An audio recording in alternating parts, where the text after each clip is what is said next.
every single game. I mean, there's a little bit of progress, but it just concerns me that Pierce, Rondo, and Garnett all double doubles. I mean, I think they need way more help than that.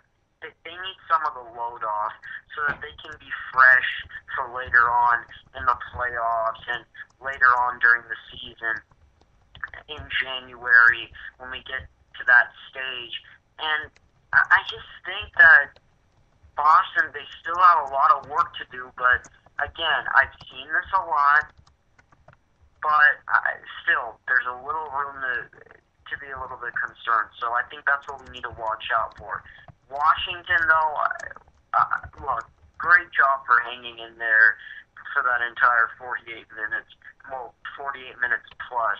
But, yeah, I mean, that's typical Boston. People would say, oh, that was a flop on Boston's part, turning it on like they usually do against the 500 teams in the regular season. But, I mean, to me, this game, I think people were a little bit the overreaction was a little bit awful. I think that's typical Boston right there. They turn on the fourth quarter in the regular season against sub 500 teams. I know what you're talking about right there. The first half of the Boston Celtics, they only scored 37 points, so I think that the Celtics need to really get started, really get off to a good start faster because obviously by they're down by five. That's not a lot, but still 37 points after two quarters. I I've watched the NBA my entire life, and I've loved watching the NBA. It's very fun. Some people say some players don't even really try because the game is kind of like a flow in a way. It's fast paced, but sometimes it goes too slow of a pace. But I've seen teams score 50 points a lot after two quarters, and the Celtics obviously can't do it right here. They only scored 37 points, and I think that they need to do better. It's just in my opinion. Just they need a faster start to the game. Kevin Garnett seems like to be the leader of this team. Ray Allen left. Paul Pierce really didn't do a lot today. He got 15 points and 10 rebounds. Garnett had a good game, 20 points, 13 rebounds, and a few blocks. A really good job by him. Then Rajon Rondo always has his good game. But Celtics, the concern I have for them was the turnovers they had. They had 19, and obviously I have the concern for turnovers for Rondo. He always has a lot of turnovers. He's a passer. You expect him to have a lot of turnovers. He had four today, totaling out to be almost or more than 20% of the team's turnovers. So But I can't really say anything about it. I can't really change anything about it. It's just a part of his game, and that's how he's successful about it. Not the turnovers, but how he plays. He has 14 assists today. That's pretty good. look, Steven, though, I have to say this about the faster start, and I've seen Boston a lot just in this past year and in the years past. I think whenever I see Boston go on a fast start, it's usually a bad finish because they're one of those teams, and I know a lot of people, they don't like it. It's kind of old school. They kind of pace themselves throughout the game. When they get in the playoffs, or you notice in last year's series against Miami or in Atlanta. I mean, people said, oh, they should have beat Atlanta 4-0 sweep. No, they hang in there. They hang in there through the entire against Miami. They just keep chomping and chomping at the bit and trying to keep it close so that when they get in the late game situations, they can put that play calling and to me one of the best play designers in the entire NBA. Doc Rivers put it in his hands to draw up some great plays at the end of games, late stretches, and come out with victories. That's Celtics basketball right there. I mean, that's just a classic example of who the Celtics are. And I think a faster start isn't necessarily that great, only if you're facing Charlotte or those. I mean, even worse than the Wizards. If you can even get that possible, I don't know how.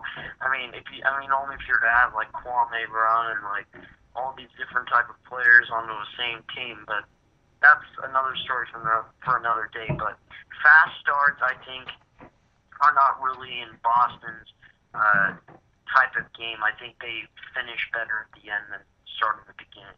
I like your point. You obviously stated something that's kind of true. Like I obviously said what I said, and I'm not going to take that back. But I agree with your statement right there. I think that teams that you have, yeah, it also depends on momentum pretty much. If you start the half really good, then you have a good chance of really starting it off hot to start the first half or the second half in the case for the Celtics, like you said, most of the time. And that's how they're successful. And great example with the Heat. They forced it into Game 7. People thought this series was going to be a sweep of the Heat or 5 games because the Heat are way too good of a team. This is the year they're going to beat them, and they did. But it was in 7 games. The Celtics were still in there, really trying to edge their way, keep it going. The Celtics almost beat the Heat, and the Heat eventually came back. I wasn't really happy about that. I was ready for the Celtics to go to the finals again, but I think the Heat can you can't compare the Heat and the Celtics anymore. The Heat got Ray Allen, so you can compare the Heat with right now the Nets, Brooklyn Nets. They have a pretty good team now, but I think the Celtics they're doing pretty good. They're 2-2, but this is a typical start to the season. You don't see a lot of teams go 5-0 to start the season and keep like and be a good team really. You see look, look at the standings right here. You have Chicago, and they're 3-1. Pardon me, but they have a good start. New York Knicks, I don't see them as a good team. They lost Amari Stoudemire, Jeremy Lin. The Linsanity is gone, but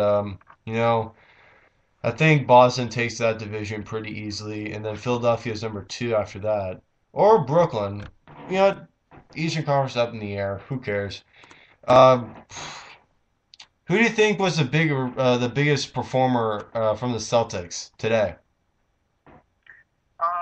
The guy that you mentioned, Rajon Rondo. I mean, I know people say every single day, "Oh, Rondo this, Rondo that," but his, I mean, sadly for the Celtics, I mean, this may be a good thing or bad. I kind of look at this as a negative, but for him, I mean, this is a positive for him. He's basically the transition game for Boston. He starts the transition and right off the KG outlet pass. I mean, boom, it's either right out of his hands or he's going right to the rim. I mean, this guy, he creates more opportunities for others and he puts guys in the right position, in easier positions to score in catch and finish opportunities. I mean, that's why Paul Pierce and Kevin Garnett are able to get so many buckets. It's because of him. Pierce and Garnett don't really have to create as much as they used to. Now they can catch and finish, and it's mostly because of Rondo and how he's able to direct traffic so well, and how Doc Rivers has called so many. I mean, Doc Rivers plays. People say, "Oh, they're so simplistic," but they work perfectly. I mean, the screens that he uses, the double screens, all these different things that he does. I mean, let's face it, NBA defenders are not the best defenders coming off of screens, and Doc Rivers knows that, so he uses that as an advantage. I mean, the Celtics they understand it, in my opinion. Doc Rivers and Rajon Rondo collectively carrying this unit offensively. So I think Rajon Rondo would have to be the player that I would go to. I agree with you. Rajon Rondo obviously becoming one of the best passers, and he's getting better in the shooting position, but obviously the one of the best passers in the NBA. I think Steve Nash averaged about 13 assists a game. He's gotten older. In the next 2 or 3 years, he is retiring. I'm guaranteeing that he's not going past 4 more years. Uh, he's he's not going to play a lot as his years go on, and the retirement button in which he's supposed to hit very soon is going to get closer and closer and closer. But Rajon Rondo he's pretty much gonna replace him. I think that um, he's gonna be the guy that really represents a point guard and any point guard really. How he pretty much sets the example, sets the bar on, if an all around point guard, a point guard that can shoot, and he's getting better at that, like I said, who dishes assists all the time, and which he does. He averages double digit assists the last few years, and he's a team leader, and that's what he's becoming. I think that Kevin Garnett, as his years are starting to get uh, just his years in the NBA are just like being decreased a lot. He has a few more years left. Most I can think of is probably 3 or 4. Also, he Garnett will probably want to lead to teach Rondo the leadership so he can pass it on for the next generation of NBA players to come in next year's draft and the 2014 draft and all that stuff. But Rajon Rondo, I could say he's the best passer in the NBA currently because Derrick Rose, he's injured. He's coming back. I think next year, like 2013, like in January, off his torn ACL. But in the Eastern Conference, it's Rajon Rondo in my opinion. But Cameron, you want to talk about anything else? We got like 5 more minutes. No, no, I went way too long. So Yeah, try okay, to go that's as fine. soon as possible. All right, Cameron, you did a great job with me. Obviously, you just said it. Um, really, really good job, dude. Thank you very much for being on my show. And do you want any final words? No, just thanks for having me on. All right, Cameron. Thank you very much for being on my show. And that is Cameron Sadeghi. The Cameron Sadeghi Show. Yes, some very, very, very good shows on. And when we come back, I'll be talking about some stuff about the Brooklyn Nets. Gerald Wallace injured. Anderson Varejao and Tyler Zeller, they're injured. And then Danny Granger, he's going to be out for an extended period of time. Let's say 3 months. That sounds good. When we come back to the NBA Weekly Show here on Spreaker.com, affiliated with the National Sports Radio Station. KC hanging under the bar, my G's above and beyond and shining bright from afar like North Star. Guided me to Gibson, the major Dr. Stranger, like Blase Blah bringing danger. Inferno, subharmonico sick, stand tall, surfing ink from Vic, push the click, now I'm running, leading down the L-pen shaft, and spin a phonograph to exercise a paragraph, epitaph, from killing off the flesh for 808, a low frequency to give you something to hate. We tie words uptight with lasso, with art from the soul, Pablo Picasso, and paintbrush. Ladies and gentlemen, welcome back to the NBA Weekly. I know the chat board is starting to light up right now. I'm going to get to those questions in just a second. But first, we have a guest caller, Robert Dieters from National Sports. He just came back from announcing a volleyball game. And Robert, what's your question? Hey, Steven, I'm glad to be on your show. I have a question, about the Warriors. Do they have playoff contention this year? That's a good question, Robert. Thank you for asking me that question. And I think they do. I think that if the pieces of the puzzle stick together, I think that this team is going to be very, very good. I think that if Stephen Curry is healthy, if Harrison Barnes does his job, and if the rest of the team, especially Andrew Bogut, who someone had a question on, T. Watkins, I think that you had a question on how Bogut is going to do this year. I think he's going to do pretty good, to be honest. Obviously, he broke his leg or something like that when he was with the Bucks. So, obviously, he's going to try to bounce back. He's going to be replacing Andres Beatrice, who's been atrocious at the center position for the last probably 3 or 4 years.